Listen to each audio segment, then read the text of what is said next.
सब्सक्राइब करें मेरे चैनल को और साथ ही बेल आइकन को दबाना बिल्कुल ना भूलें ताकि आपको हर वीडियो का अपडेट मिल सके।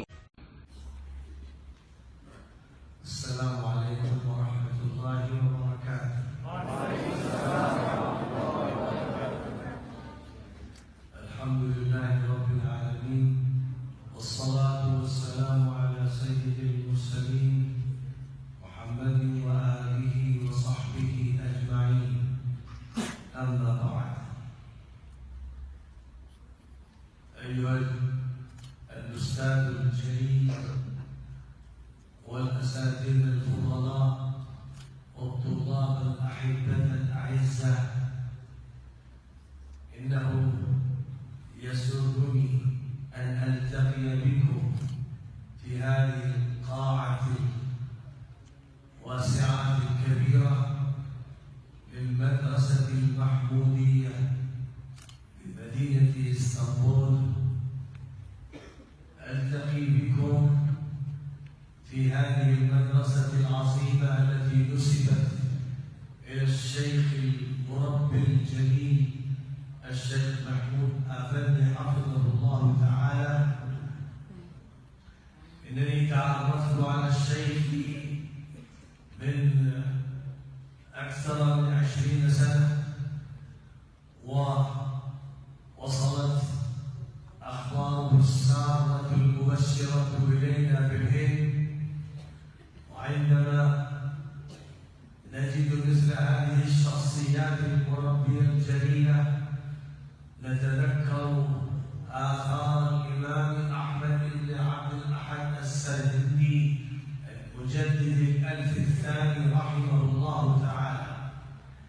إن الإمام المجدد الرباني كان له خلفاء وكان له أبناء وكان له من خلفه في مهمته العظيمة التجديدية الجديدة.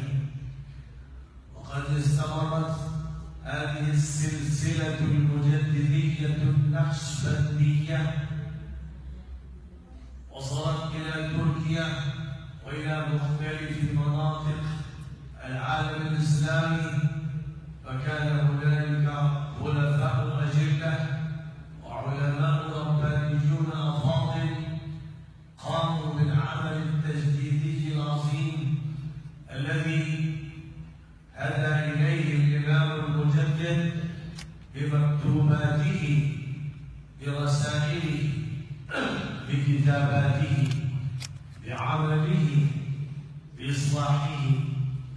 ومن هؤلاء العلماء الأجلة النبلاء الفضلاء المصلحين الشيخ الإمام الجليل محمود أفندي حفظه الله تعالى.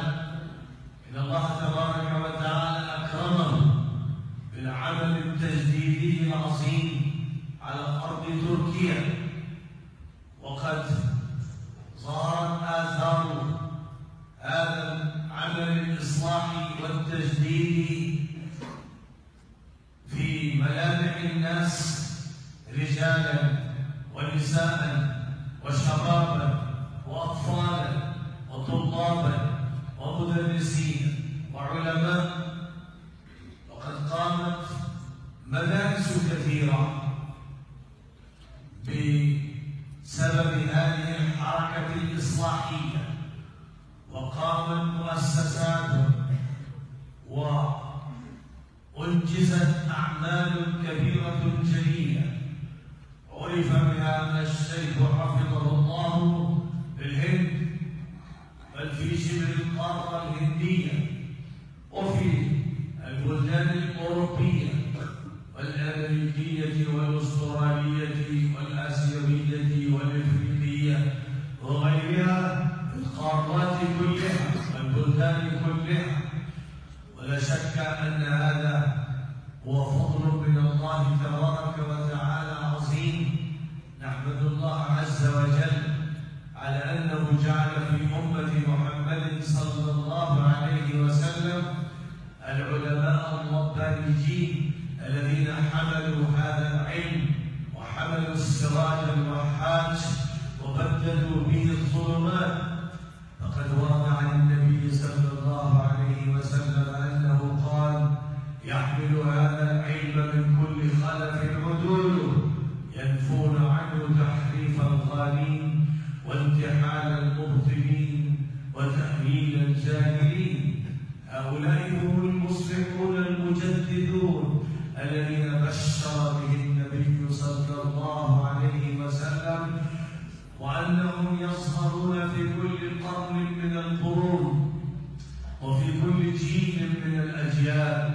قال صلى الله عليه وسلم: إن الله تبارك وتعالى سيبعث على رأس كل 100 سنة من يجدد لهذه الأمة أمر دينها، فيبقى الدين غضا طريا طازجا كما جاء في مكة المكرمة، وكما أنزلت الآيات في المدينة المنورة، واكتملت المهمة النبوية العظيمة في المدينة المنورة، ثم انبثت فروع هذه العملية الجليلة والمدرسة العظيمة في أرجاء العالم كله. ومن هذه السلسلة هذه المدرسة المحمودية المباركة الطيبة الصالحة التي أنتم تفيئون ظلالها أو تتفيئون بظلالها الوارفة في شجرة فاسقة.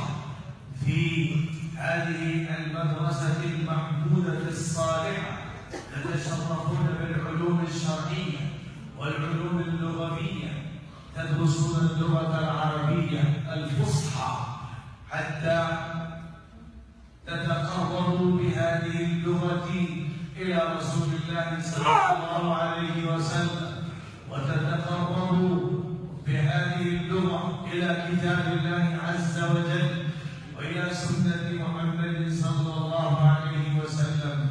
فاللغة هي المفتاح، واللغة العربية مفتاح القرآن والسنة، ومفتاح الفقه الإسلامي، ومفتاح السيرة النبوية.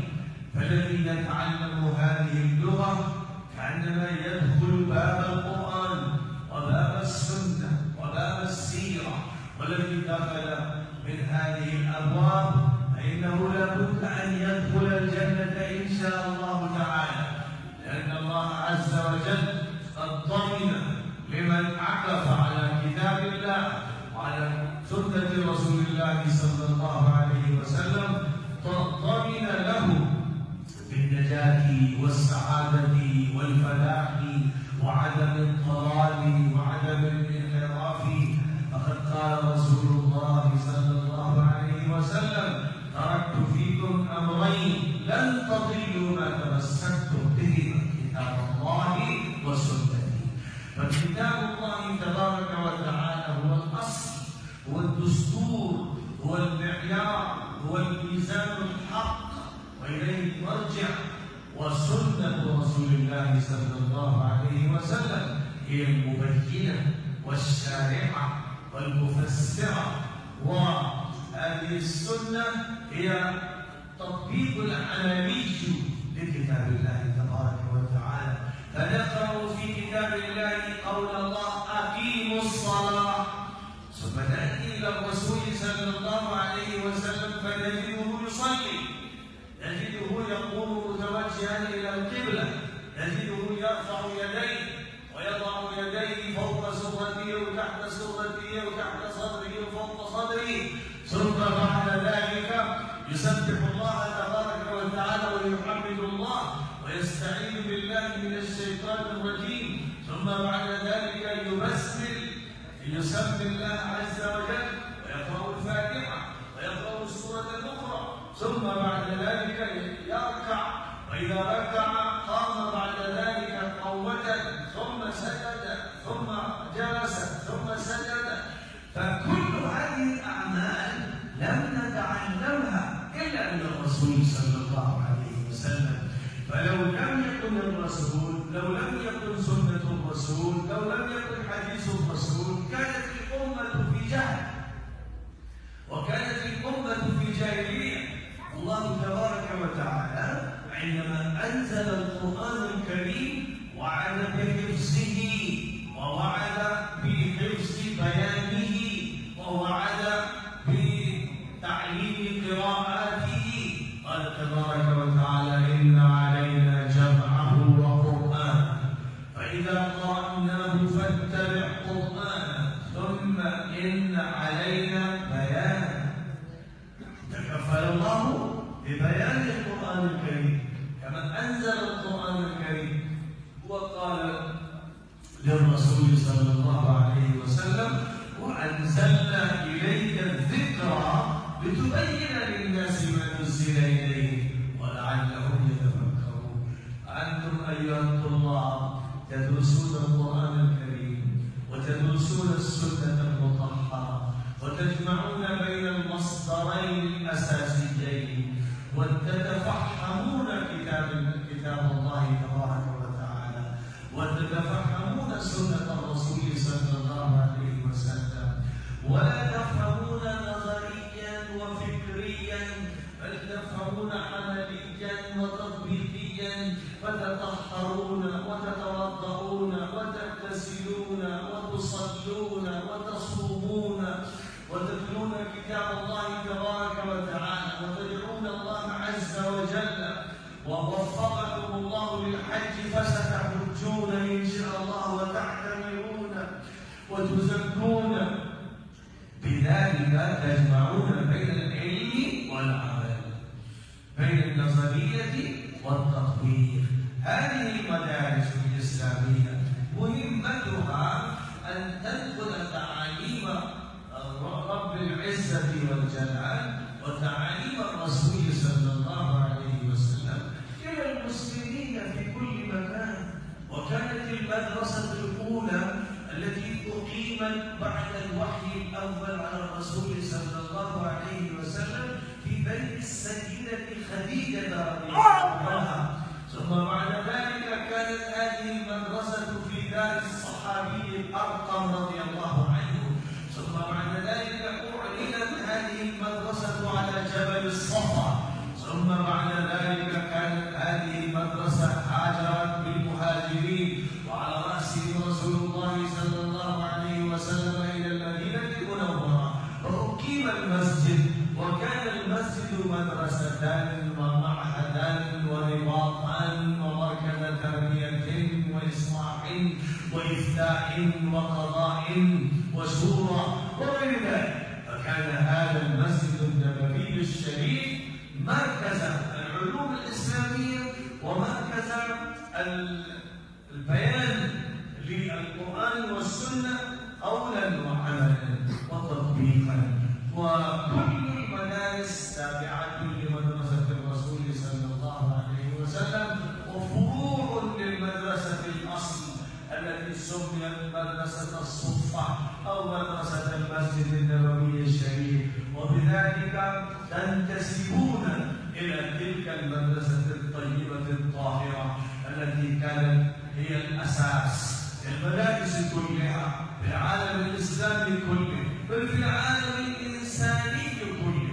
ولم يتعلم النصارى واليهود وغيرهم الحضارة الإنسانية إلا بتلمذتهم على تلاميذ محمد صلى الله عليه وسلم، ولم تتعلم أوروبا الحضارة إلا عن طريق المسلمين الذين كانوا في الأندلس، وكذلك مسلمو تركيا نقلوا إليهم العلوم الإسلامية في القرون الأولى وفي القرون المتوسطة، وهكذا انتقلت هذه العلوم العظيمة الجليلة، فقامت الجامعات والكليات والأكاديميات والمدارس كلها صدقة محمد صلى الله عليه وسلم، وكلها وصل إليه العالم البشري بسبب معلم الإنسانية.